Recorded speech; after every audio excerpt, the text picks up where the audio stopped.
இன்றைக்கி நானே மசாலா ப்ரிப்பேர் பண்ண போகிறேன். ஸோ ஃபர்ஸ்ட் பெருஞ்சீரகம் கொஞ்சம் எடுத்துக்கிட்டேன். அதுக்கப்புறம் வத்தல் எடுத்துக்கிட்டேன், ஒரு 4-5 வத்தல். அப்புறம் முழு நல்ல மிளகு எடுத்துக்கிட்டேன். இதெல்லாம் நான் அரைக்க போகிறேன் ட்ரை மசாலாவாக. பட் இது மட்டும் இல்லை, இது கூட நான் இஞ்சி வெள்ளைப்பூடு இதெல்லாம் போட்டு அரைப்பேன். ஸோ இந்த மசாலா நான் சிக்கன் குழம்புக்கு எடுத்துக்கலாம், பிரியாணிக்கும் எடுத்துக்கலாம், ஃப்ரைக்கும் எடுத்துக்கலாம். ஸோ அந்த மாதிரி நான் ப்ரிப்பேர் பண்ணியிருக்கேன். நம்ம ஆப்வியஸ்லி இதெல்லாம் எடுப்போம்ல, வெள்ளைப்பூடு, இஞ்சி, வத்தல், சோம்பு, மிளகு இதெல்லாம். ஸோ இந்த அரைச்சி வச்ச மசாலாவை இந்த பொரிக்கிற சிக்கனில் போட்டு உப்பு போட்டு, அதுக்கப்புறம் கொஞ்சம் சிக்கன் 65, கொஞ்சம் நமக்கு மசாலா போட்டு நான் நல்லா மிக்ஸ் பண்ணுவேன். இதில் கொஞ்சம் நான் தயிரும் போட்டுக்குவேன். ஸோ அது நல்லா ஒரு டேஸ்ட்டில் வரும். ஸோ நல்லா மிக்ஸ் பண்ணிவிட்டு இதை ஒரு 1/2 அன் ஹவர் நான் வைக்கிறேன். ஸோ இதை நல்லா மேரினேட் பண்ணி ஒரு 1/2 அன் ஹவர் நான் வைக்கிறேன். இந்த மீன் டைம் நம்ம கறி செஷனுக்கு போவோம். இப்போ நான் சொன்ன மாதிரி இதில் கொஞ்சம் தயிர் போட்டிருக்கேன். தயிர் போட்டு நல்லா மிக்ஸ் பண்ணி வைக்கிறேன். ஸோ மசாலா நல்லா பிடிச்சிரும். இப்போது ஒரு கடாயை எடுத்து அதில் கொஞ்சம் எண்ணெய் ஊற்றி கறி வைக்கிறதுக்கு நான் வெங்காயம், தக்காளி இதெல்லாம் நறுக்கி வச்சுருந்தேன். பச்சை மிளகாலாம் வச்சுருந்தேன். ஸோ ஃபர்ஸ்ட்டு கொஞ்சம் பெருஞ்சீரகம் போடுறேன்.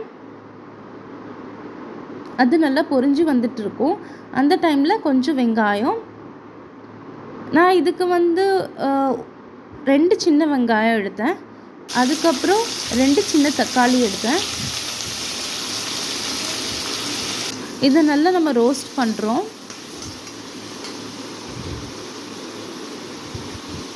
இது ரோஸ்ட் பண்ணதுக்கப்புறம் கொஞ்சம் உப்பு, நான் 1 ஸ்பூன் உப்பு போட்டிருக்கேன். இதில் அரைச்சி வச்ச மசாலா கொஞ்சம் போடுறேன்.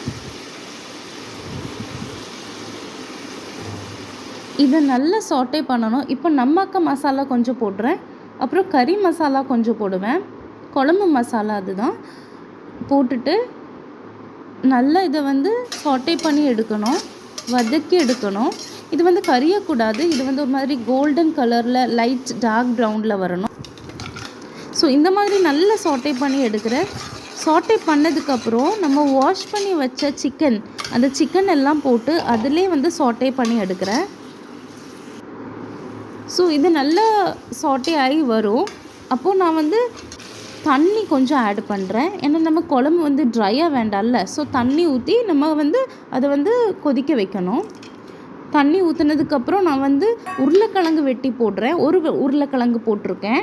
அப்புறம் ஒரு பச்சை மிளகாய் ஸ்லிட் பண்ணி போட்டிருக்கேன். அப்புறம் கொத்தமல்லி இலை போடுறேன். லாஸ்ட்டு ஃபைனல் ஃபினிஷிங்காக லெமன் புழிஞ்சு ஊற்றுறேன். இப்போ குழம்ப நல்லா கிண்டிக்கிறேன். இந்த மீன் டைம் நம்ம சிக்கன் பிரியாணி பண்ண போகிறோம்.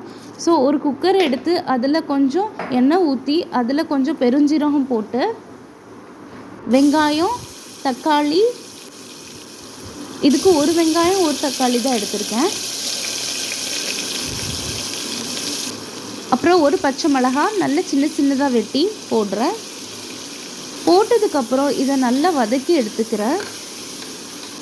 இப்போ நம்ம அரைச்சி வச்ச மசாலா, அந்த மசாலா போடுறேன். அதுக்கப்புறம் ஒரு சிக்கன் எடுத்து போடுறேன் பிரியாணியில். பிகாஸ் என்னோடய பொண்ணு சிக்கன் சாப்பிட மாட்டா. ஸோ அதனால் அவளுக்கு பிரியாணியில் மட்டும் ஒரே ஒரு பீஸ் போட்டிருக்கேன், ஜஸ்ட்டு ஃப்ளேவருக்காக. அப்புறம் நான் ஒரு 1/2 மணி நேரம் ஒரு சின்ன கப்பில் பாஸ்மதி ரைஸ் வச்சு கழுவி அதை ஊற வச்சுருந்தேன். அதையும் ஆட் பண்ணுறேன். ஆட் பண்ணிவிட்டு அப்புறம் தேவையான அளவு தண்ணி. இப்போ 1 கப் அரிசினா 2 கப் தண்ணி ஊற்றணும். ஊற்றுனதுக்கப்புறம் கொஞ்சோண்டு பிரியாணி மசாலா டேஸ்ட்டுக்காக போடுறேன். அப்புறம் தேவையான அளவு உப்பு போட்டுக்கலாம். இதில் கொத்தமல்லி எல்லாம் போட்டுக்கலாம். கொஞ்சோண்டு லெமன் புழிஞ்சு ஊற்றிக்கலாம். அதுக்கப்புறம் இதை நல்லா மிக்ஸ் பண்ணணும். மிக்ஸ் பண்ணி குக்கரில் மூடி வச்சிடணும் ஒரு 4 விசிலுக்கு. இப்போது ஒரு கடாயில் நான் கொஞ்சம் எண்ணெயை போட்டிருக்கேன். இப்போ நம்மளோட பிரியாணி ரெடி ஆகிட்டு அதை ஓப்பன் பண்ணியாச்சு. பிரியாணியை நல்லா ஒரு நேரம் மிக்ஸ் பண்ணி விட்டுட்டு நான் எடுத்து வைக்கிறேன் பிளேட்டில். இப்போது சிக்கன் நான் ஃப்ரை பண்ணுறேன். சிக்கன் நல்லா சூடு எண்ணெயில் ஃப்ரை பண்ணி எடுக்கிறேன். இப்போ நம்மளோட Sunday lunch ready. Rice, chicken கறி, தயிர், சிக்கன் ஃப்ரை, அதுக்கப்புறம் நம்மளோட பிரியாணி, இது எல்லாமே ரெடி.